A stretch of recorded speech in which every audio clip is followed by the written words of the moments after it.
नमस्कार, मैं हूं आपके साथ मयंक। देखिए, बड़ी खबर ईरान से, एक ऐसी खबर जिसने अमेरिका से लेके पूरे अरब देशों में सनसनी फैला दी है। और खबर यह है कि हॉर्मूज की खाड़ी में ईरान ने एक जहाज को बंधक बना लिया है, एक जहाज पर कब्जा कर लिया है। अब ये पूरी खबर समझनी पड़ेगी जैसे खबर निकल के आई। देखिए, जो खबरें चल रही हैं, Iran revolutionary guard reportedly intercepted the Talara Marshall Islands flagged oil product tanker and directed it towards Iranian waters on Friday। अब देखिए, खबर ये आई कि एक जहाज था जो कि हॉर्मूज की खाड़ी में ईरान की तरफ आगे बढ़ रहा था। आईआरजीसी की जो नेवी विंग है उसने जो है इस जहाज को रोका और उसे ईरान की तरफ ले गए। इस तरह की खबरें सोशल मीडिया पर चल रही हैं।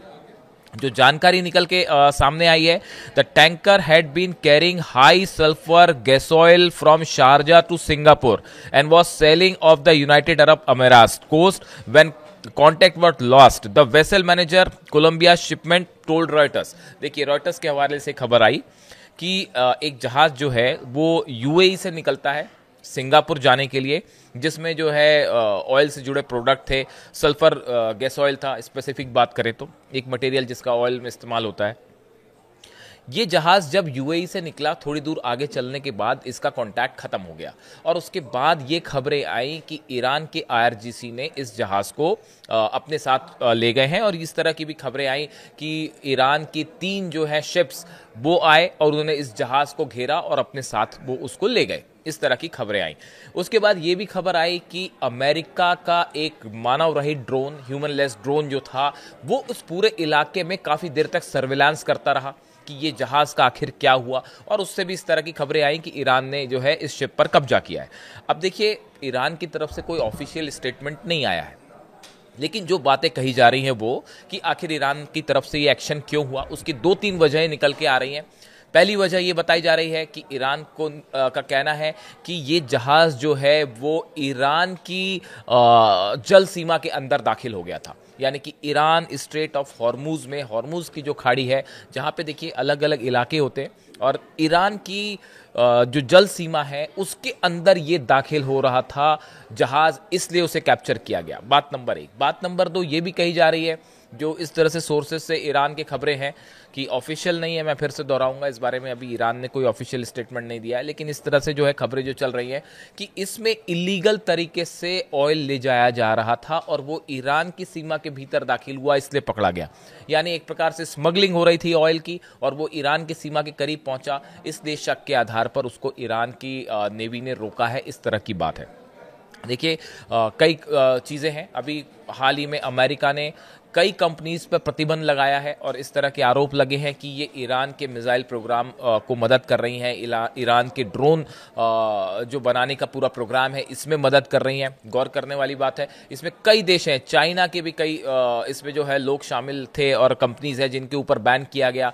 यूएई की भी एक कंपनी को बैन किया गया, यहाँ की भारत से जुड़ी भी एक कंपनी और कुछ लोगों को बैन किया गया, ये कहते हुए कि ये ईरान की मदद कर रहे हैं। ऐसा अमेरिका की तरफ से कदम उठाए गए। तो कुछ लोग इसको उसके रिटेलिएशन की तरफ भी देख सकते हैं कि ईरान का कहना ऐसा है कि जब आप हमारे मदद करने वाले लोगों पर बैन लगा सकते हैं तो हम भी आप पर बैन लगा सकते हैं। और इस लिहाज से जो तीसरी बड़ी वजह सामने आ रही है कि इस लिहाज से जो है वो ईरान की तरफ से ये जवाब दिया गया है, टिट फॉर टैट का जवाब दिया गया है। देखिए, अब एक बात ये इसमें गौर करने वाली है कि ये हॉर्मूज की खाड़ी जो है वो इतनी महत्वपूर्ण क्यों है, इसको समझना होगा। और पहले भी कई बार ईरान की तरफ से ये कहा गया है कि अगर अमेरिका की तरफ से हमले होते हैं या इसराइल की तरफ से हमले होते हैं या किसी तरह के ज़्यादा सैंक्शंस लगाए जा सकते हैं, तो उसके बाद ईरान की तरफ से बड़ा कदम उठाया जा सकता है और स्ट्रेट ऑफ हॉर्मूज को ईरान सीज कर सकता है, इसको यहाँ पे जहाज़ों की आवाजाही पर रोक लगा सकता है।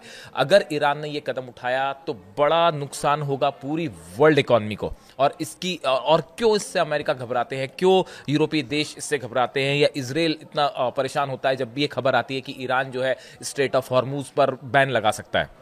देखिए, हॉर्मूज की जो खाड़ी है वो फारस की खाड़ी को ओमान की खाड़ी और आगे अरब सागर से जोड़ती है। ये बात समझनी होगी। जो हॉर्मोज की खाड़ी है, ये फारस की खाड़ी को ओमान की खाड़ी और आगे अरब सागर से जोड़ता है। यह उत्तर में ईरान और दक्षिण में ओमान और संयुक्त अरब अमीरात के बीच स्थित है। इसकी चौड़ाई सबसे सक्रिय जगह पर केवल 34 किलोमीटर है और जहाजों के चलने योग्य मार्ग कुछ ही किलोमीटर चौड़ा है। बहुत ही सकरा एरिया है, लेकिन दुनिया का लगभग 20 से 30% कच्चे तेल का व्यापार स्ट्रेट ऑफ हॉर्मुज से होता है, यहीं से होता है। प्रतिदिन माना जाता है कि करीब 20 से 21 मिलियन बैरल ऑयल और उससे रिलेटेड प्रोडक्ट यहां से गुजरते हैं। अब आप सोचिए, अगर स्ट्रेट ऑफ हॉर्मुज पर ईरान कब्जा कर ले, पूरी दुनिया में तेल की सप्लाई पर बहुत बड़ा असर होगा। ऑयल प्राइसेस आसमान छूने लगेंगे, पूरी दुनिया में हाहाकार मच जाएगा इकोनॉमी में। इसीलिए यह कहा जाता है कि इस बात को लेकर वेस्ट और अमेरिका, इजराइल इतने कॉन्शियस रहते हैं कि अगर स्ट्रेट ऑफ हॉर्मुज पर किसी तरह का कब्जा कर लिया, ईरान ने पूरी तरह से उस पर बैन लगा दिया जहाज़ों के निकलने को लेकर, तो इससे ऑयल प्रोडक्ट्स जो है, ऑयल की कीमतें आसमान छूने लगेंगी। अब देखिए, ये कई सारी चीज़ें होती हैं जिनको आपको जोड़ के देखना पड़ेगा। एक के बाद एक अमेरिका जो है वो उन कंपनीज पर बैन लगा रहा है जो ऑयल व्यापार करती हैं ईरान के साथ, खासकर स्नैपबैक सैंक्शंस लगने के बाद।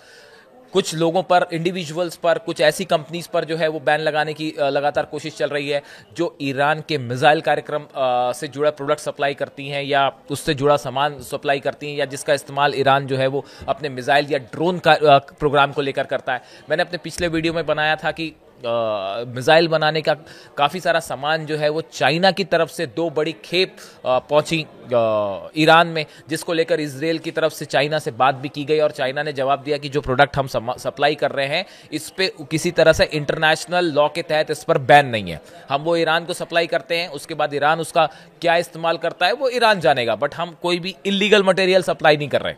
और जिस तरह से खबरें आई यूरोपियन इंटेलिजेंस एजेंसीज की तरफ से, जो खबरें आई कि ये बड़ा सामान जो चाइना से शिप के जरिए ईरान पहुंचता है, उससे ईरान का मिसाइल कार्यक्रम तेजी से आगे बढ़ रहा है।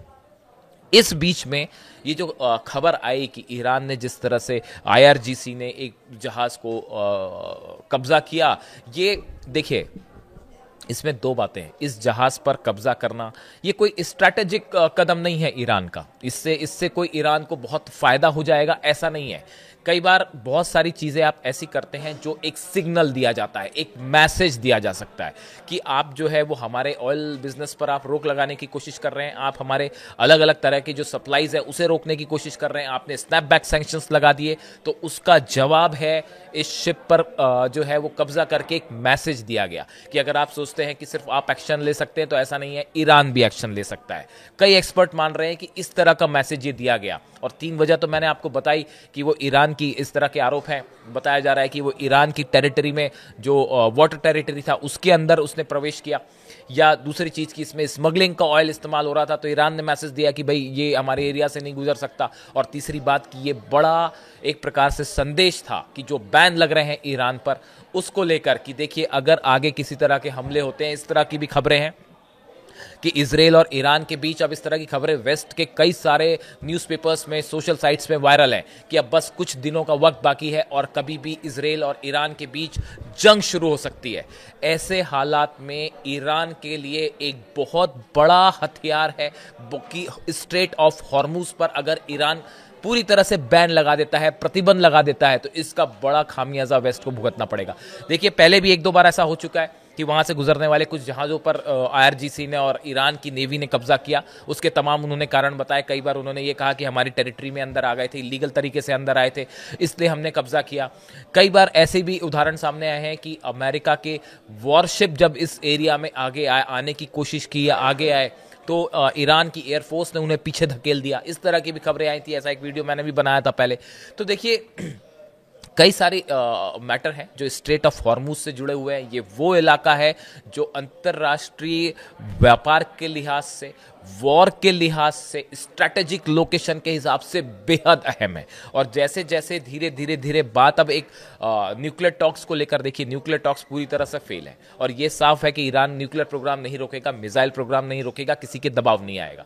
इस सूरत में एक बार फिर अमेरिका इजराइल की जंग तय मानी जा रही है और इस सूरत हाल में ईरान ने इस जहाज पर कब्जा करके एक प्रकार से बड़ा संदेश दिया है वेस्ट को कि जो है जिस तरह से सैंक्शंस लगे तो उसका जवाब भी दिया जा सकता है। और इसको लेकर तमाम एक्सपर्ट्स अपनी राय दे रहे हैं। आगे इस जहाज़ से जुड़ा क्या अपडेट होता है, क्या इसे रिहा किया जाता है या इसको लेकर क्या कोशिशें होती हैं। अमेरिका की तरफ से कोशिश हो रही है, यूएई की तरफ से कोशिश हो रही है, और जिस कंपनी का जहाज़ है उसकी तरफ से कोशिशें शुरू हो गई हैं।